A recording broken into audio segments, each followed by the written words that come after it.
Bonjour à tous et bienvenue sur la chaîne YouTube de Voiture sur mesure. Donc Voiture sur mesure, pour rappel, nous sommes une plateforme de recherche personnalisée de véhicules premium et haut de gamme. Et je vais vous présenter aujourd'hui, juste derrière moi, une recherche personnalisée qu'on va livrer demain. Une très belle recherche personnalisée puisqu'il s'agit de la Ferrari GTC 4 Lusso dans un magnifique rouge. Alors c'est pas le rouge habituel des Ferrari, c'est un rouge plus discret, métallisé. C'est une très belle voiture qui a un historique complet, seulement 15 000 km. Et l'idée, voilà, c'est de vous présenter un petit peu ce modèle-là, la GTC 4 Lusso, puisque c'est un modèle qui n'est pas très répandu, qu'on ne croise pas souvent, mais qui malgré tout est extrêmement intéressante, à plusieurs caractéristiques très spécifiques. Donc cette GTC 4 qui est juste derrière moi, je vais vous la montrer après en vidéo. Il s'agit d'une GT avec un moteur avant. Il s'agit du V12, le code F140, donc c'est le V12 qui a débuté sur la Enzo. C'est le V12 qui a évolué au fur et à mesure des années et des modèles et qui a évolué principalement sur la cylindrée. Donc là, on a la version sur la Lusso en 6 litres 3, donc c'est le même moteur que la FF.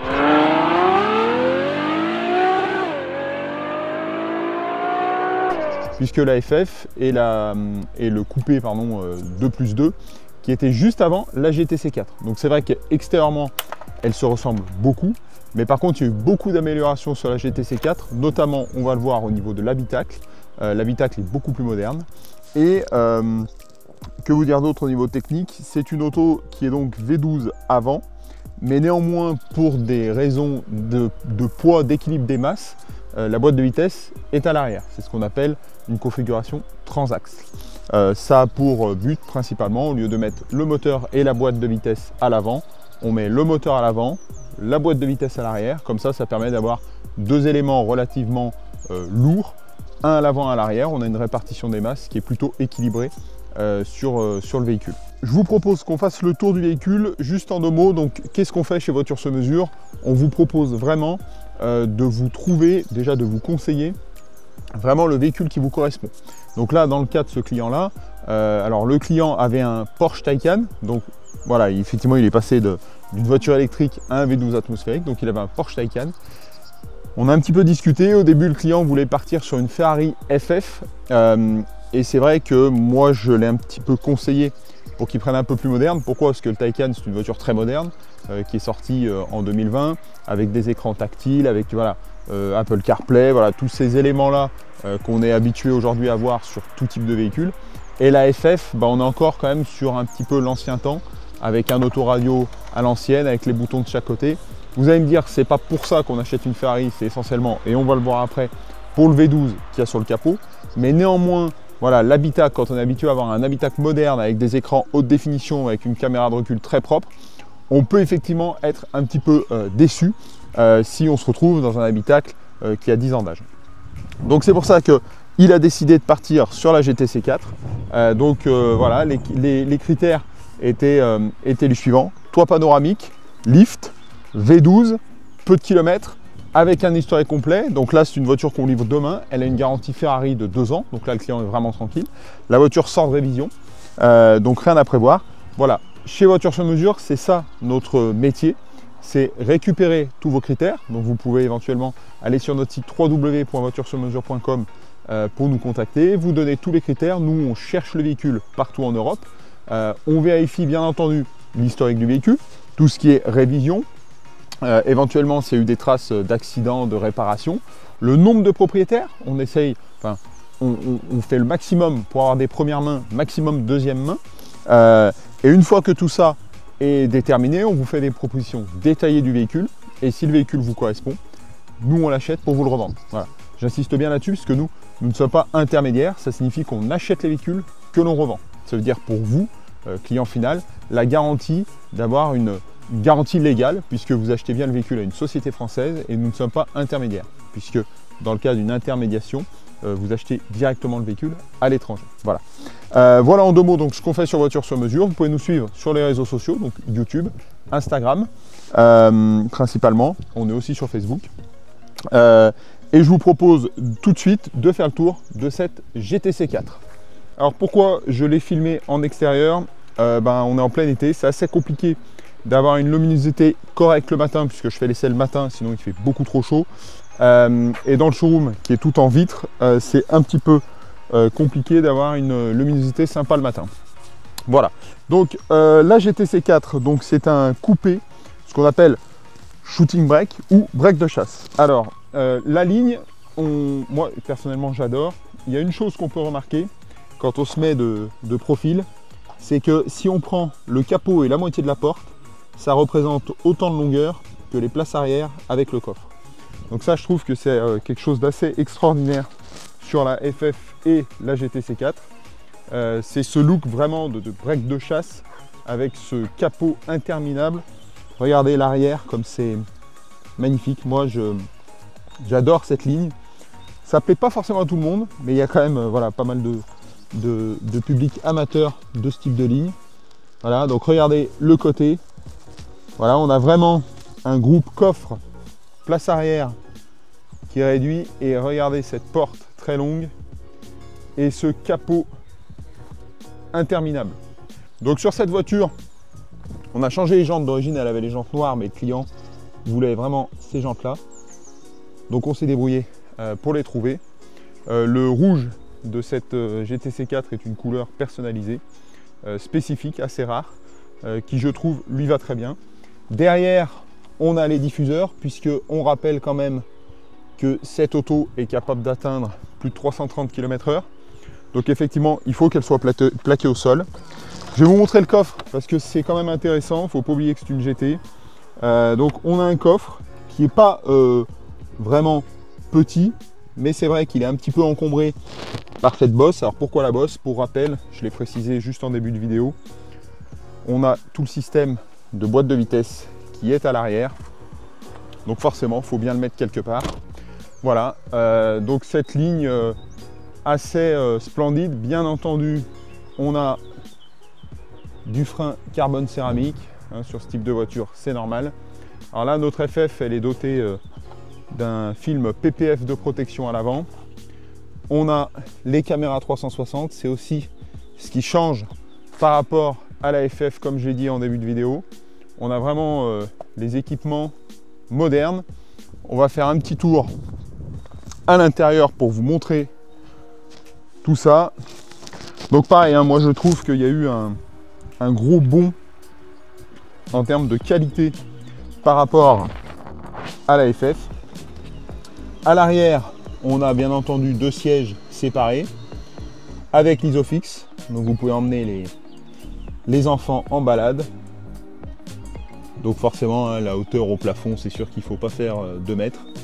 Et on a ce toit panneau qui, je trouve, est vraiment appréciable. Parce que regardez, il baigne littéralement l'habitacle de lumière. Il est assez grand, assez généreux. Donc notre modèle d'essai est équipé d'un magnifique volant avec ici les LED pour le contour, un volant en carbone. Il est tout simplement magnifique avec comme d'habitude hein, sur les Ferrari, les clignots qui sont sur le volant, pareil pour les feux, les essuie-glaces. Pourquoi? Principalement puisque les palettes prennent beaucoup de place, on ne pourrait pas se permettre d'avoir des commodos en plein milieu des palettes. Ensuite, un petit tour quand même sur l'infodivertissement parce qu'il y a eu beaucoup de progrès. Donc là, on a des écrans de chaque côté et la définition est plutôt très bonne. C'est-à-dire que c'est quand même une voiture qui est sortie en 2016 et là, pour le coup, il y avait eu un gros job de la part de Ferrari sur cet écran-là. Et là, c'est pareil au centre. C'est loin d'être ridicule. Donc là, sur celle-ci, on a CarPlay. L'écran, vous voyez, il est quand même grand. C'est vraiment du format 16/9. On a accès à tous les systèmes de confort du véhicule, réglage de siège, et c'est réactif. C'est surtout ça le gros avantage. Mais voilà, on n'est vraiment plus du tout sur le même infodivertissement que la FF où c'était un petit peu vieux avec un écran tout petit et de basse qualité. Là, vous voyez, la résolution, il n'y a rien à dire. Et même de ce côté-là, donc l'écran passager, honnêtement, très réactif aussi. Un gros boulot de fait à ce niveau-là. Je vais essayer de vous montrer. La voiture est à l'arrêt. La voiture est à l'arrêt, donc on n'a pas toutes les fonctions. Mais pareil, voilà, la qualité de l'écran est plutôt sympa. Voilà, donc en termes de finition, moi je trouve qu'il y a eu vraiment un gros progrès au niveau des ajustements. Bon, forcément, hein, il y a du cuir partout. Alors, ça gagnerait encore un petit peu en ergonomie. Alors c'est vrai qu'on est habitué, il y a des marques qui excellent dans le domaine, comme Porsche, BMW et toutes ces marques-là.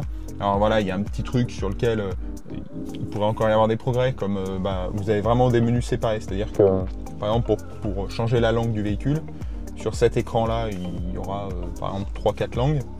Et en vérité, donc on peut se dire, mince, je ne vais pas pouvoir passer la voiture en français, alors qu'en vérité, hop, cet écran-là, en fait, a sa propre molette de commande et ses propres réglages. Donc vous voyez, vous avez des réglages sur cet écran-là, et vous avez d'autres réglages qui ne sont pas les mêmes, hein, du coup, c'est pas raccordé, sur cet écran-là. Donc voilà, mais c'est vraiment être un petit peu difficile. Voilà, donc on a un bouton, effectivement, pour accéder aux caméras. Et les caméras sont quand même voilà, de bonne qualité. Donc pour moi, c'est vraiment le gros avantage de la GTC 4. On a aussi le lift, hein, sur ce modèle-là. C'est vraiment le gros avantage de la GTC 4. C'est que c'est moderne. Voilà. Si vous avez une voiture de 2020 et après, une voiture moderne, vous allez passer dans une GTC 4, vous n'allez pas faire un retour en arrière énorme. Je refais quand même un petit tour sur ce volant parce que c'est quand même vraiment magnifique, ce carbone. Avec ici les LED pour le contour, moi je trouve ça exceptionnel. Donc maintenant, quand même, le plus intéressant sur une Ferrari, hein, on n'achète pas une Ferrari essentiellement pour son infodivertissement, on l'achète surtout pour ce qu'il y a sous le capot. Et là, effectivement, sous le capot, c'est une œuvre d'art, hein. C'est un des moteurs, enfin, le moteur le plus mythique de chez Ferrari, ce fameux V12. Donc c'est forcément, bien entendu, un moteur atmosphérique. Ça fait 690 chevaux à 8000 tours. C'est quand même un véhicule qui fait 1790 kg. Alors c'est plutôt léger, moi je trouve, hein, parce qu'aujourd'hui avec les hybrides et les électriques, on est habitué à des véhicules qui font 2 tonnes, 2 tonnes 5 même. On a 697 Nm de couple, hein, donc ça aussi c'est quand même un exploit sans turbo. Alors certes à 5700 tours. Et on a le fameux système 4 roues motrices, donc c'est marqué ici, qui est un système breveté par Ferrari. Alors pourquoi ? Parce que ça utilise une boîte secondaire, c'est un système qui est extrêmement léger, donc il y a une boîte secondaire à l'avant, qui est indépendante de la boîte à l'arrière, la DCT, et jusqu'à la 4e vitesse, vous pouvez avoir les 4 roues motrices. Au-delà, ça passe en propulsion. Il n'y a pas de différentiel central, voilà, c'est un système unique à Ferrari, léger, intelligent. Donc pour rappel, c'est pour ça aussi, hein, qu'on a un moteur qui est très reculé, regardez. Je vais essayer de prendre un petit peu de recul. Voilà, le moteur est très reculé. Pourquoi? Parce qu'on n'a pas l'obligation d'aller loger la boîte de vitesse ici. On a le moteur, on a un axe qui traverse la voiture et la boîte de vitesse, grosso modo, se situe par là. Voilà, donc c'est la fameuse architecture transaxe. On a des suspensions magnétiques sur cette GTC 4 Lusso. Ici, on a le numéro de châssis, c'est sympa. Et on a une admission forcément qui est très travaillée, puisque sur un moteur atmosphérique, ça compte énormément. Voilà un petit peu donc le chef-d'œuvre de Ferrari, ce V12. C'est vraiment pour ça qu'on achète aussi une GTC 4. On peut partir se promener avec la famille et les bagages. C'est une voiture qui est très polyvalente. Et à la fois, on a le V12 Ferrari. Je ne vais pas dire le même puisqu'il est évolué, mais on a voilà, un moteur qui d'origine est celui de la Enzo dans un magnifique coupé shooting brake 4 places. Et c'est pour ça d'ailleurs qu'on va partir tout de suite en essai pour voir un petit peu ce que ça donne sur la route. Vous donner aussi mes impressions, voir ce que donne ce beau coupé de chasse sur la route. A tout de suite.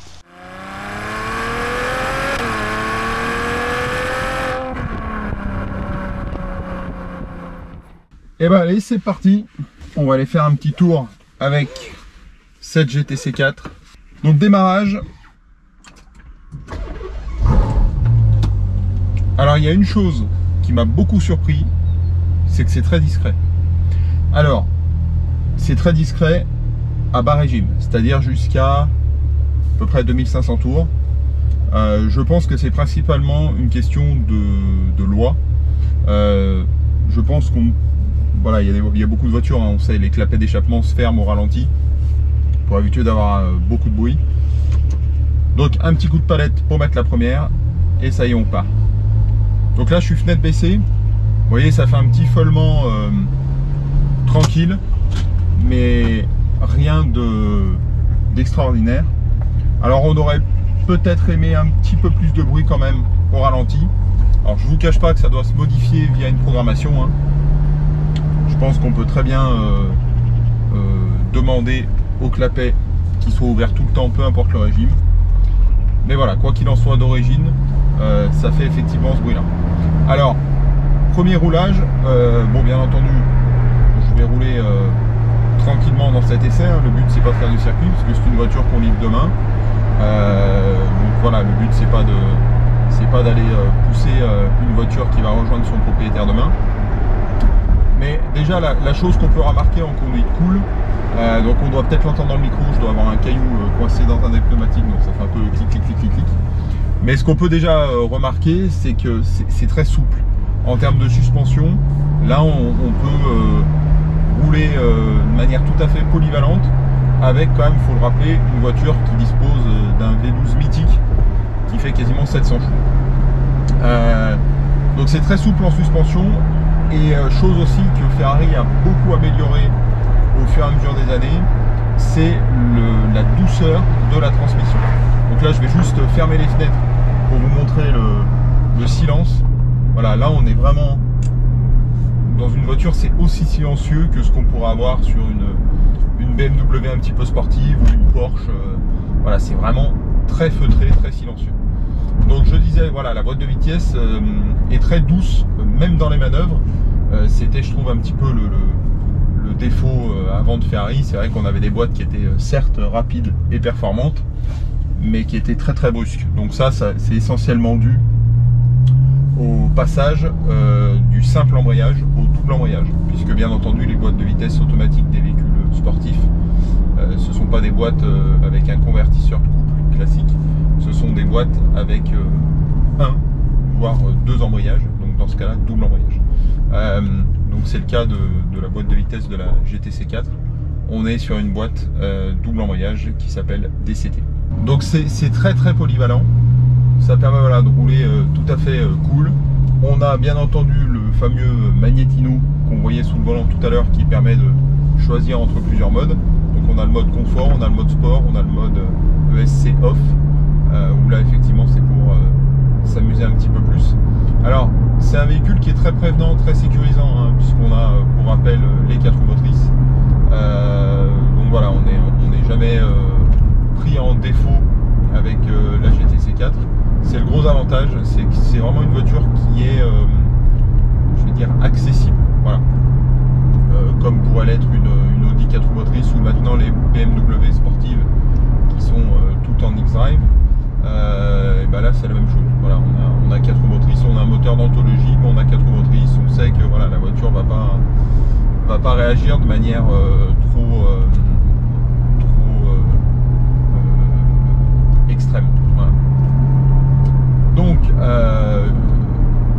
voilà, donc là bon, l'auto monte gentiment en température. Alors ça c'est pareil, ça monte extrêmement vite en température. Vous voyez, bon, j'avais dû faire 2 km pour venir sur le lieu du tournage extérieur. Je suis déjà à 75 degrés de température d'huile. Donc l'huile chauffe assez vite, ce qui est plutôt bien, puisque c'est quand même un moteur qui a vocation à prendre un petit peu des tours. Faut savoir que voilà, le compteur est gradué jusqu'à 10 000 tours et ça prend tranquillement ces 8 000 tours, sans problème. Donc par contre voilà, j'espère qu'au micro on entend bien. Dès qu'on dépasse, vous voyez voilà, là je suis qu'à 3000 tours, hein. On a vraiment les valves qui s'ouvrent et des V12 qui se réveillent. Alors rassurez-vous, je vais vous faire écouter les vocalises du V12 Ferrari. On va simplement aller sur une route qui s'y prête un petit peu plus, puisque là on a envie. Voilà, donc vraiment la GT-C4 pour parce qu'il y a quand même, moi je me rends compte, il y a des clients qui prennent des voitures très conventionnelles, c'est-à-dire des Porsche Cayenne, des Porsche Panamera, alors bien souvent en hybride, puisque ces véhicules-là sont sur des sociétés pour le côté fiscal. Mais en véhicule sportif, c'est vrai que on est souvent sur de la 911, on est souvent voilà, sur des véhicules comme ça. Alors vous allez me dire, une 911 c'est moins cher, ça dépend de la 911. Si on prend une 991 Turbo S, c'est vite 150 000. Si on prend une 992, 150, même 160, c'est à peu de kilomètres. Là en l'occurrence, il faut rappeler que la voiture a 15 000 km quand même. Alors c'est un budget, hein, mais c'est une auto qu'on a vendue. Alors je ne vais pas donner le prix précis, parce que je rappelle que c'est une voiture vendue, mais GTC V12, ça se trouve aujourd'hui à peu près à, grosso modo, pour un budget de 250 000 €. Et alors je ne l'ai pas précisé en début de vidéo, mais la GT-C4 existe en deux moteurs. Donc le V12, c'est celle qu'on a aujourd'hui, et le V8 3,9 litres turbo, qui est très performant, hein. Ça fait plus de 600 chevaux aussi, hein. Alors on n'a pas le V12, c'est sûr, mais on a un véhicule qui est quasi aussi performant, qui sera peut-être moins exigeant, un petit peu moins exigeant en entretien, qui consommera un petit peu moins, et qui est franchement tout aussi performant, je crois, de mémoire, hein. Je crois qu'il y a 0,1 seconde d'écart au 0 à 100, et peut-être 15 km/h moins en pointe. C'est pas ça qui va aller faire la différence. Mais voilà, il faut savoir que donc elle existe aussi en V8, c'est la GT-C4 Luxo T. Et là pour le coup on peut descendre en dessous de 200 000 €. Donc là on se rapproche encore un petit peu plus de voitures sportives conventionnelles comme la 911. Donc la GTC, moi je trouve que c'est quand même un choix à garder en tête pour les amateurs de très belles autos. Parce que ça a quand même un look extraordinaire, c'est beaucoup moins diffusé que les 911 et autres véhicules. Donc voilà, c'est quand même intéressant. Je reviens encore une fois parce que là je suis vraiment sur de la manœuvre à basse vitesse, hein. Je roule vraiment tranquille pour aller sur le lieu de vocalise de notre V12. La boîte est vraiment extraordinaire de souplesse, hein. Il n'y a aucun à-coup. C'est assez bluffant parce que c'est vrai que quand on est habitué aux boîtes mono-embrayage Ferrari très brusques, ça change. Bon, je vais éteindre la clim, on est arrivé. Je vais baisser un petit peu les vitres et j'espère vraiment que vous aurez le rendu sonore du V12. Donc là voilà, on est à 87 degrés de température d'huile. Donc voilà, le but, je vais juste faire une ou deux accélérations pour que vous puissiez profiter. Donc là bon, on est en mode auto, ça passe les rapports à 2000. Et là les valves clairement doivent être fermées. Je vous laisse apprécier, je me tais.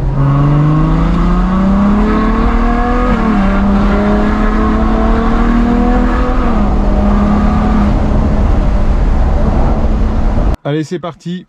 Eh ben, vous êtes normalement avec moi au volant de cette GTC. On redémarre le V12. Volontairement, je laisse les fenêtres baissées, on aura peut-être un petit peu de bruit d'air. Mais vous pourrez profiter de la symphonie en 12 majeur de la GTC. C'est parti. Donc pour rappel, hein, ici on a les magnifiques LED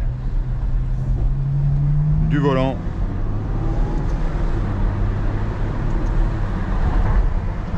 Donc ça permet aussi de se rendre compte. Regardez, je passe les rapports vraiment tranquille. Je suis pas en mode auto.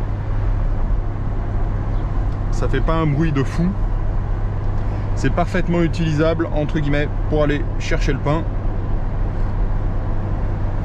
Mais le gros avantage, c'est qu'on peut y aller avec les enfants. Et si on part en vacances, on peut prendre les bagages. C'est le gros avantage de la GTC. Et malgré tout ça, on a toujours ce V12 qui est prêt à réagir à la moindre sollicitation.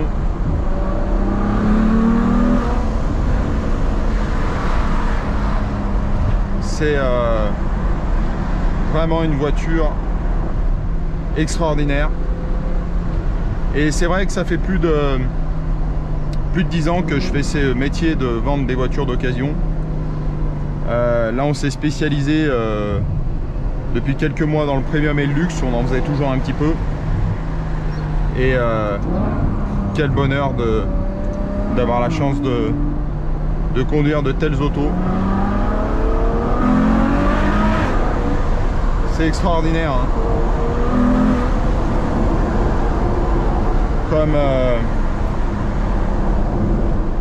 Comme ce V12 est présent, il est là. C'est extrêmement coupleux. Vous voyez, on a bien entendu là les valves hein, qui s'ouvrent. Je pense qu'elles doivent s'ouvrir. Vous voyez, là on est fermé.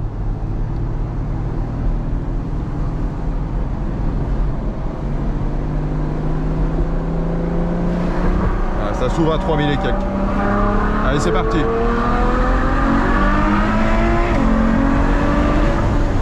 On est qu'à 6000 tours. Hein. Ça peut prendre 8000. Mais bon, honnêtement, en utilisation lambda,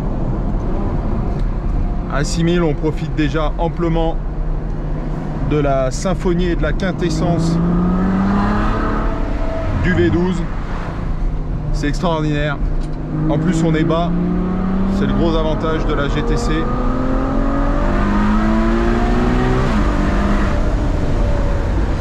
Fantastique. Voilà, donc j'espère que vous avez pu quand même entendre cette symphonie en V12 majeur. Je vais refermer les fenêtres, regardez la polyvalence de cette auto. Tac, je repasse en mode auto. Et voilà. Il n'y a plus de bruit. C'est parfaitement silencieux, coupleux. Et je garde cette vue pour conclure cette vidéo de présentation et l'essai de la GTC. Alors voilà, comme je le disais juste avant dans l'essai, la GTC Lusso c'est une auto qui est vraiment très intéressante, d'autant plus que c'est une voiture qui va certainement garder une cote, puisque voilà, comme je le disais, il y a quand même de fortes chances à terme pour que le V12 disparaisse. Alors pour l'instant c'est pas le cas, comme j'ai dit, il y a encore le Puro Sangue, mais c'est vrai que toutes les Ferrari les plus performantes aujourd'hui sont passées en V8 turbo hybridé. Et bah voilà, on a un moteur turbo ne pourra jamais avoir la bande sonore d'un moteur atmosphérique puisqu'il ne prend pas le même régime. Il y a les turbines des turbos qui sont au milieu de la tubulure d'échappement et qui freinent forcément les gaz d'échappement. Donc voilà, c'est vocalisé extraordinaire, on ne peut pas les avoir et bah, de toute façon, bien entendu, ça va de soi, on ne peut pas remplacer le vrai bruit d'un moteur thermique d'exception par un bruiteur, ça c'est pas possible. Donc c'est une auto qui est intéressante.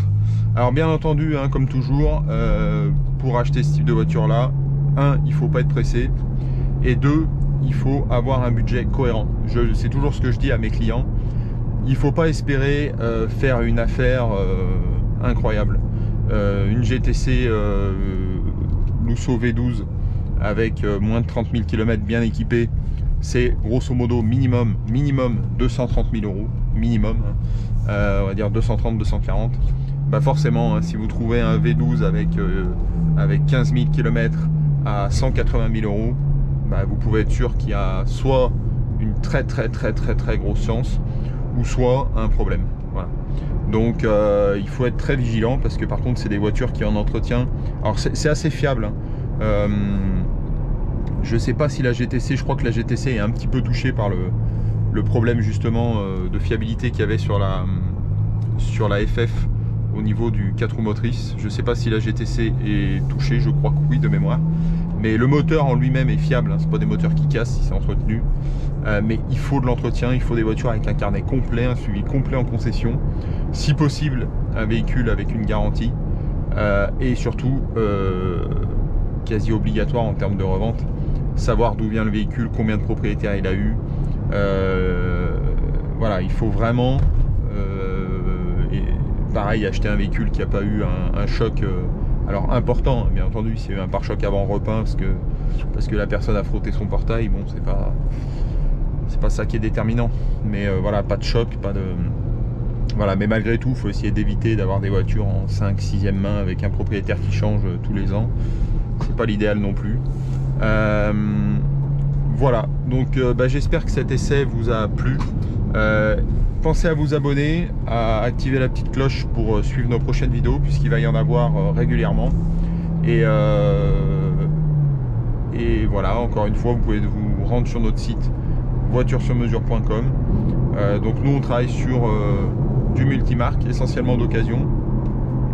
On ne fait pas que des Ferrari, bien entendu, hein, on travaille sur du véhicule premium. Donc si vous cherchez un véhicule plus conventionnel pour le quotidien, on sait faire, hein, BMW X3, voilà, Audi Q4, etc. Alors nous, on n'est pas anti-électrique, on est passionné de voitures, donc on s'y connaît aussi en électrique. Hein, donc si vous songez à passer à l'électrique, on est là aussi pour vous accompagner. Voilà, donc n'hésitez pas à nous contacter si vous avez un projet automobile. On livre partout en Europe nos recherches personnalisées et on propose une garantie satisfait ou remboursée sur la qualité du véhicule. Donc c'est vraiment la preuve qu'on fait ça correctement et qu'on vous propose des véhicules de qualité. Voilà. Merci à tous pour votre attention et à très vite. Ciao.